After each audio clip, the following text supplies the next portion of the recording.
Study में ज्यादातर group में केवल बकैती होती है, समझा गया? तो ग्रुप स्टडी के चक्कर में ज्यादा नहीं पढ़िएगा। ग्रुप स्टडी तब होता है जब आपकी कोर्सेज कंप्लीट हो गए हैं, आप एकदम ग्रुप मतलब क्या हो गया, रथ समझते हैं? रथ में घोड़े ग्रुप में लगते हैं, लेकिन वो सारे घोड़े बड़े समझदार होते हैं, वेल ट्रेंड होते हैं। अकलेल बकलेल घोड़ा को लिया के रथ में लगा दीजिए, ग्रुप में दौड़ उलाट देकर रथवे को वहां पे। तो अकलेल बकलेल आदमी अगर आप सोचिएगा कि ग्रुप बना ले, तो समझिए वो ग्रुप किसका ग्रुप हो गया, बकलोरों का ग्रुप हो गया। और आप लोग उसी ग्रुप के क्या हो जाएंगे, सदस्य। उसमें समझदार होना जरूरी है। बेटर है कि जिससे मेंटेलिटी मैच करती है, एक दो आदमी रहिए। और ग्रुप में पढ़ने का सबसे बड़ा फायदा यही होता है कि आप उस दौरान मोबाइल से दूर रहिएगा, बातचीत से बंद रहिएगा।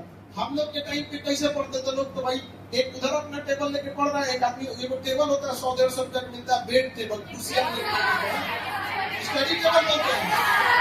उसी पे आदमी खाना खाता था, उसी पे लिखियो देता था, मिठाइयों देता था, सब एक्स्ट्रा कॉपी किताब उसी पे रख देता था। तो उसी से तो बस हम लोग के ग्रुप स्टडी का काम यही था कि डिस्टर्ब ना हो। वरना अगर अकेले पढ़िएगा तो कोनो मोबाइल चलाने लगेगा, कोनो बतियाने लगेगा, यहाँ पर कोनो फिल्म देख रहा है। पहले अब तो फिल्म, अब तो इंटरनेट पे आ गया ना, उस समय 10 रुपया में 3 गो फिल्म भरवा के लाएगा सुबह। देखो कौन फिल्म में क्या है ऐसे। हाँ, और छोटा सा स्क्रीन होता था, इतना छोटा मोबाइल यहाँ पर, और उसमें बटन होता था इसमें। अब तो सब खत्म हो गया उस जमाने में, लेकिन एक दिन चार्ज किया तो 3 दिन चलता था वो। ये वाला तो आपका चल ही नहीं रहा है। तो ग्रुप का सबसे बड़ा फायदा यही है कि आप लोग डिस्ट्रैक्ट नहीं होइएगा, एक दूसरे को टोक दीजिए, ताकि टाइम का क्या कर सके आप लोग, यूटिलाइज कर सके। वरना टाइम चला जाएगा तो कोई फायदा नहीं होने वाला। कई बच्चों के साथ एक और प्रॉब्लम होता है, वो बहुत बार खाली टाइम पे बैठ के अपने फैमिली इश्यूज के बारे में सोचने लगते हैं। कि मान के चलिए कभी मम्मी पापा में कुछ बात हो गया, पड़ोस वाले में कुछ हो गया, घर के लोग 4 बार कुछ बोल दिए कि इतना दिन से पढ़ रही हो अब तक रिजल्ट नहीं हुआ, या कई बच्चों की फाइनेंशियल स्थिति सही नहीं होती है, किसी के घर में पैसे का प्रॉब्लम है, किसी के घर में कोई बीमार है, तो बहुत ज्यादा उसी में सोचने लगते हैं। दुनिया का कोई काम सोचने से नहीं होता है, करना पड़ता है। उसका एक ही रास्ता है, सारा चीज छोड़कर पढ़ाई पे लगिए। जितना जल्दी सक्सेस होइएगा सारा काम हो जाएगा, नहीं तो सोचते सोचते दुनिया बीत जाएगी। आइडिया का कोई खास वैल्यू नहीं है, याद रखिएगा। आप उस आइडिया को जमीन पे धरातल पे इम्प्लीमेंट कर पाते हैं या नहीं, इसका वैल्यू है। वरना आइडिया किसके पास नहीं है कि पढ़ाई करके रिजल्ट कैसे लिया जाता है।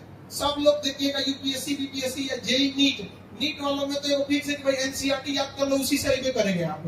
भाई एनसीईआरटी कोई ये वो किताब है, वो तो 20-25 किताबों का एक मिश्रण है। अब उस तो यही बात हो गया, डिक्शनरी याद कर दो, टर्निंग सेंटेंस में दिक्कत नहीं होगा, सारा चीज वहीं से आ जाएगा।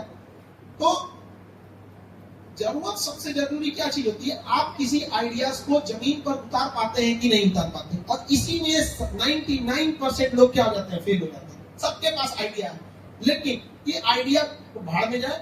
आप स्टार्ट कीजिए, चाहे जैसे भी पढ़ना चालू कीजिए। अब कोई जो देखेंगे टेबल लगेगा, साफ सुथरा करेगा, आधा घंटा उसी में लगा देगा। यहाँ पे प्रेजेंटेशन देना है आपको। हाँ, हम लोग के साथ एक विद्यार्थी पढ़ता था, अभी डॉक्टर है। अब हम लोग का, जैसे हम लोग का तो अलग स्ट्रीम था, उसका मेडिकल था। वो जब सो के उठता था ना इससे, तो कभी उसके बदन में टॉपी का पन्ना सटल है, कभी सिक्का सटा हुआ है, कभी कोई पेज सटल है। मतलब वो बेड को गोदाम बनाया था, सोने के टाइम घसका के ऐसे जगह बना लेता था कि बस दहिया रखा जाए उसमें। उसका सो के उठेगा, जहां तक चलेगा उसके सर उठ के कुछ कागज पन्ना उन्ना गिरते रहेगा। लेकिन उसने कभी भी कैसे रहना है, कितना अच्छा खाना है, क्या पहनना, कोई मतलब नहीं रहता था उसको। यहाँ पर इवन की कभी कोई जाते थे तो उसको बोलते थे भाई मुंह पे पानी मांग ले चल ले। लेकिन आज सोचिए वो डॉक्टर, नीट में जो बहुत अच्छा नंबर लाएंगे लोग ना, उन लोग को एम्स मिलता है। इस बार तो टॉपर को भी नहीं मिला इस बार के नीट में सब टॉप कर दिया है सब। अब नीट में अगर किसी को टॉप करना है तो पढ़ाई से ज्यादा पैसा की जरूरत है। ले जाके एनटीए पे थमा दीजिए और वो आपको क्या दे देगी, टॉपर का सर्टिफिकेट दे दीजिए। यहाँ अभी तक उसको कुछ, तो अभी क्या है ना कि आप लोग बहुत ज्यादा इन सब चीजों में ध्यान देते हैं। कम से कम टाइम दीजिए अपने आप पे। सबसे ज्यादा फोकस किस पर रहना चाहिए, पढ़ाई पर रहना चाहिए। पढ़ाई पर फोकस वैसे ही होना चाहिए जैसे इंसान नोट गिनते टाइम करता है। जब नोट गिनेगा ना तो उसे पूरा पुच्छू हो जाए। 108 बार मोतियों की माला करने में या फिर कभी कोई तस्बीह पढ़ता है दुआ करने के लिए 100 बार का दुआ करता है, उस 100 बार, जैसे मुस्लिम धर्म में ज्यादातर लोग कोई 100 बार करता है, कोई 3 बार, कोई 7 बार। हिंदू धर्म में 108 का बड़ा महत्व है, नहीं देखते हैं 108 बार मोती योगी माला पढ़ो, वो 108 बार पढ़ेंगे लोग, चाहे इस धर्म के लोग, चाहे 100 बार तस्बीह पढ़ेंगे मुस्लिम धर्म, 100 बार में उनका 100 जगह ध्यान भटकेगा, बना कोई समझ दिया। लेकिन अगर नोट गिनना हो, अरे बाप रे बाप, मजाल किसी का ध्यान भटक जाए तो पढ़ाई कैसे करना है, कैसे नो, बस ज्यादा नहीं 1 से 2 घंटा ही पढ़ लो, लेकिन उस तरह से। हम ये नहीं करते आप 24 घंटा पढ़ते हो, कितना पढ़ते हैं इससे कोई मायने नहीं रखता है, क्या पढ़ते हैं ये मायने रखता है। कंसंट्रेट होकर पढ़िए, ज्यादा पढ़ने की जरूरत, ज्यादा नींद प्रॉपर लीजिए। कई लोगों को देखेंगे कि सुध में नहीं करेगा, सब आज पढ़ेंगे 2 दिन जगेगा, सब पूरा 1 हफ्ता भंग वही रहेगा। आपको जिस टाइम सुटेबल हो रहा है आप उसी टाइम को फॉलो कीजिए, अपने एक आपका जो नेचुरल टाइमिंग है उसी के हिसाब से रखिए। हमको कोई सुबह उठा के पढ़ा, कोई काम करने को बोलते नहीं होगा। 7 बजे से पहले कोई काम नहीं करेंगे, और रात 2 बजे के बाद कोई काम नहीं। हमको रात 2 बजे तक पूरा ऑफिस वर्क खत्म करके 1:30-2 बजे तक यहाँ से पटना का पूरा वर्क खत्म हो जाता है 10 बजे। उसके बाद से 1 घंटा इलाहाबाद में क्या हुआ, फिर दिल्ली में क्या हुआ, नोएडा में क्या हुआ, मुखर्जी नगर में, करोल बाग में, देहरादून में, जयपुर में, बोरिंग रोड में, सारा चीज सिस्टमेटिक करते करते 1-1:30 बज जाता है। हमसे कोई कहते कि सुबह आप एक काम कीजिए, आप 2 बजे वाला जो काम खत्म करते हैं उसको 12 बजे खत्म कर दीजिए, और सुबह 5 बजे उठ जाइए, पूरा डिस्टर्ब हो जाएगा। तो आप जिस टाइम फ्रेम में आप शेड्यूल्ड है, आप उसी टाइम फ्रेम में कीजिए। आप हमेशा कोशिश कीजिए कि जो चीजें आपको डिस्ट्रैक्ट करती हैं उसका आज एक लिस्ट बनाना, कि आपको मेन टाइम कौन कौन खराब कर देता है। ये तो आजकल एगो कौन चीज होता है, घसका रील, रील, वो तो अनइंस्टॉल मार, मेरे मोबाइल में नहीं है, यूट्यूब में घसका देता है। एक तो विद्यार्थी हमसे पूछा कि सर यूट्यूब डिलीट नहीं होगा सोचिए वो कितना डिस्ट्रैक्ट हुआ होगा, यूट्यूब डिलीट नहीं होगा। अरे कैसे डिलीट हो जाएगा, यूट्यूब किसका है, गूगल का, और गूगल का ही एंड्रॉइड है। आपका मोबाइल चाहे जिस कंपनी का हो, सैमसंग हो, रियलमी हो, वो चलेगा किस सॉफ्टवेयर पे, एंड्रॉइड। एंड्रॉइड का कौन है, गूगल। समझना क्या। तो वो सब जो चीजें डिस्ट्रैक्ट करती हैं, कोशिश कीजिए उसका एक लिस्ट बनाइए, और डिस्ट्रैक्शन वाली चीजों को क्या कर दीजिए, साइड कीजिए, एकदम साइड कीजिए। वो पूरा टाइम आपका खराब कर देगा, और कोई नहीं। किसी चीज को बनाने में बहुत मेहनत लगता है, रोटी खाने में जितना टाइम लगता है ना, उससे ज्यादा मेहनत लगता है रोटी बनाने में, और रोटी बनाने में जितना मेहनत लगता है उससे ज्यादा टाइम लगता है उसको कमाने में, और कमाने में जितना टाइम लगता है उससे ज्यादा टाइम लगता है उगाने में। तो जो भी बड़ा काम होगा उसमें क्या लगेगा, टाइम लगेगा। और इसमें से ज्यादातर लोग किसान हैं, किसान फैमिली से हैं। किसान फैमिली को कितना तकलीफ होता होगा जीवन जीने में, मत पूछिए। हमें बहुत सारे किसान लोग का पूरी मतलब फाइनेंशियली चेन ही टिका होता है खेती को। अगर खेती अच्छी हो गई तो बेटा को पढ़ने भेज सकते हैं, बेटी का ब्याह करवा सकते हैं, और अगर खेती खराब हुई नशा जाता है वहां पे। मतलब किसानों की सबसे ज्यादा दुर्दशा। छत टपकती थी उस किसान की, फिर भी वो किसान बारिश की दुआ मांगता है, उसका बिना बारिश आपने ज्यादातर वो किसान फैमिली से है। पढ़ लिख के वहां बनिए ताकि कभी किसी की सामने वाले की औकात ही न हो कि आपसे दहेज मांग सकते हैं। अपने अंदर वो काबिलियत जरूर रखिए। आप सामने वाला क्या हो जाए, एक बार सोचे कि अपने एक तमाचा दे देगी, समझा गया। और जिस दिन ये दहेज मांगने वाला पिटाना चालू करेगा सब, जिस दिन अखबार का हमेशा कोरोना की जगह कोई पिता के आ रहा है तो कोई कुछ दहेज मांगने वाला लड़का हो, तो हमको लगता है तभी नहीं सुधरेगा सब। बिना मतलब का क्या बना कर दहेज अगर कोई ले रहा है तो वो लड़की का ससुराल नहीं है, वो लड़की का हॉस्टल है, और हॉस्टल का वो पूरा फीस एक बार में दहेज के रूप में दे दिया, बाढ़ में गया सास ससुर।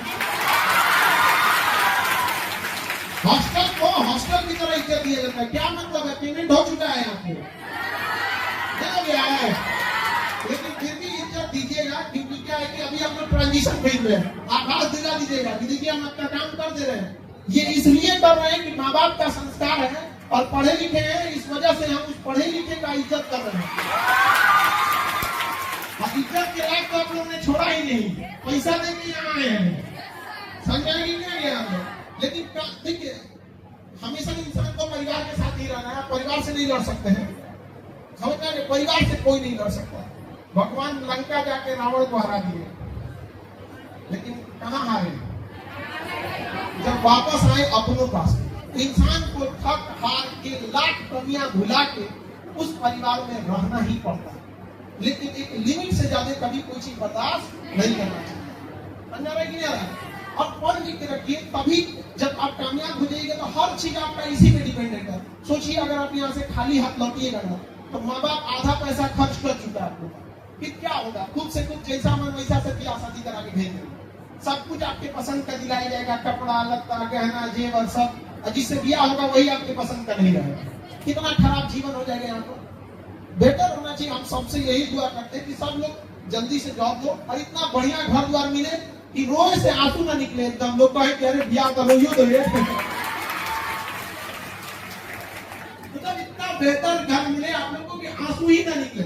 वो होता क्या, दुख का बढ़ जाता है जब देखते हैं कि बाप का घर बिक गया, खेत बिक गया, भाई के हिस्से का खेत बिक गया, और व्यवसा मिला होता नहीं, चारों ओर से चौपट बन जाता है। तो बस यही दुआ है।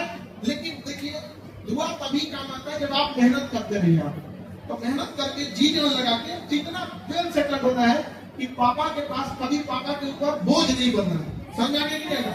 और यहाँ से जब जाए आप लोग तो अपने पापा से अकेले में बैठ के, जब पापा से जब देखिए ठीक ठाक है खाली बैठे हैं तो अकेले में बैठ के पापा से जरूर कहिएगा कि पापा आप समाज से परिवार से लड़ के हमको पढ़ने भेजे हैं, वादा करते हैं आपका सर झुकने नहीं देंगे। याद रखिएगा, आपका एक कदम 1000 लड़कियों को घर से निकलने से रोक देगा। पूरा गांव समाज डरेगा। यहाँ पे पुरुष प्रधान समाज है, यहाँ लड़कों की 100 गलतियां लोग माफ कर देते हैं, लेकिन लड़कियों की एक गलती लोग नहीं माफ करते हैं।